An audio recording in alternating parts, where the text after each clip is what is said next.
Good morning, lads. Today in my testing world, I decided to learn about TNT duplicators. So you can see I've got a few behind me that are all designed just a little bit differently, and they do pretty much the same thing with a couple variants. So the concept is it's really simple. You've got a mine cart that's on top of an activator rail. So if you have an activator rail with an entity on it, it creates a redstone pulse. It also creates one, right on the block below it, which is what we're using in this. So right now, this slime block is powered. And because it's powered, this TNT should technically be lit. But we did a little bit of red piston trickery to make it not know that it's lit.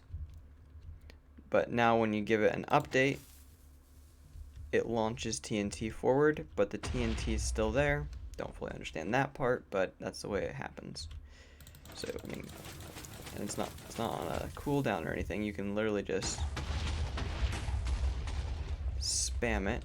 Again, don't know why the coral needs to be there, but it does. With this one in particular, if you have a wood fence instead, so now I'm going to break this block and it's going to update it. But you saw on the stone fence they were all being launched. But I'm going to break this. If you have a wood fence, they'll drop straight down.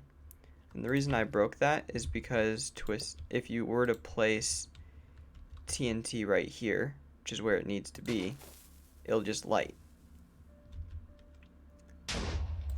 You have to confuse it by pushing into it, so now it didn't figure out that it was lit.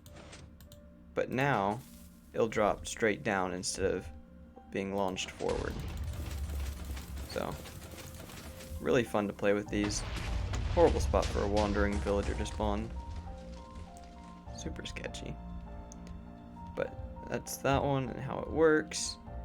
This one is a little bit more compact. Maybe not. But again, same concept, except this one only drops right down. If you have a stone fence, it'll do exactly the same thing.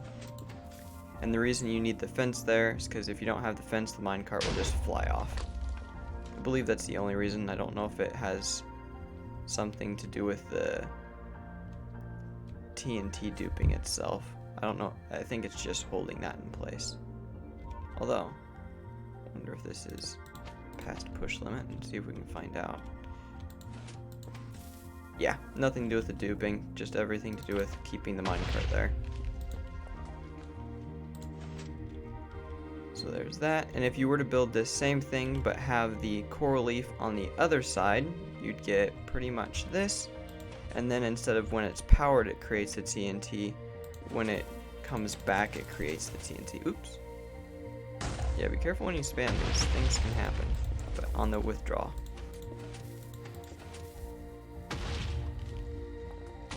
Yep, and this is one of the easiest to activate, so that one this one you have to break out the minecart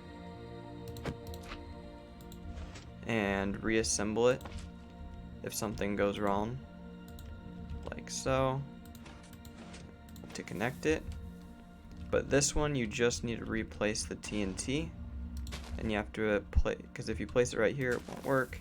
You have to place it on, make sure it's not pushed yet, this fence post. There you go, fully functional. And in theory it should be like the same for this. If you start with it extended, place it, now you can't place it there because there's a slime block. How would we do this one? If we break that slime block, retract, you just have to place those two back. Nailed it. So there's that. And obviously you can put clocks on these. So if I wanted to, let's see, we'll use this one for fun. Why not? Okay. If you had an observer, oops.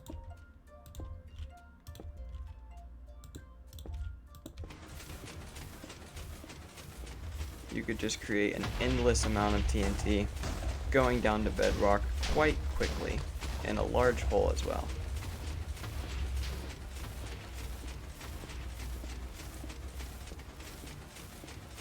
Very nice. So you can put them on a clock. You can also put them on a flying machine. So this is just the simple 4x4 flying machine with a TNT duper right in front of it. This observer activates both of these pistons, so it pushes the what do you call it, duper forward, as well as, yeah, you'll see. Oops. Oh, tragic. Of course I activate the wrong one. Should still work though, in theory. Unless, nope, this should still work.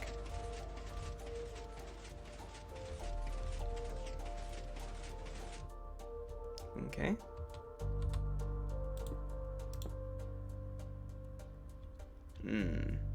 You might need to, wait, if I place, yeah, to have a stopper block here then. There we go. Solid. Now if you build the flying machine too close, there's a chance it will launch the TNT into the flying machine. So this is a bit sketchy.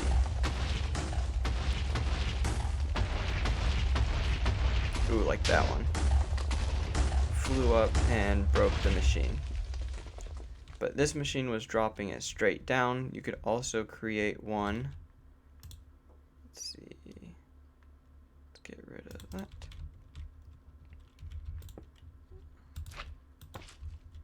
That launched it in front of it. Then let's go like this. Actually, I want them facing this way.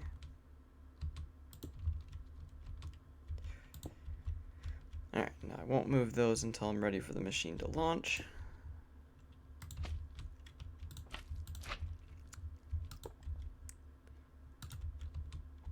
So there's that part. Then, alright, how did this one get assembled? It was a C shape coming right off that, the fence post coming off of it. And I believe you need a stone fence post to launch it. So we need to grab a stone, and we got rid of all of them. Stone fence post. Pretty sure it could be any stone. Haven't tried them all to find out. But then we have to come out one. Create the C shape with a coral fence post and the TNT. Another thing to note is coral. If it is not dried, then it will break. But as soon as it dries, see the non-dried one broke and the dried one stayed. So you do have to wait for it to dry. Now we should be ready to launch this. Okay. Perfect. And then it shoots it in front of it. So you wouldn't want it to be on a repeat like this if you were going to go mining with a machine like this. What you would want is it to move forward one block at a time. So instead of constantly be repeating, you would just want like a button pulse. I really haven't looked into it.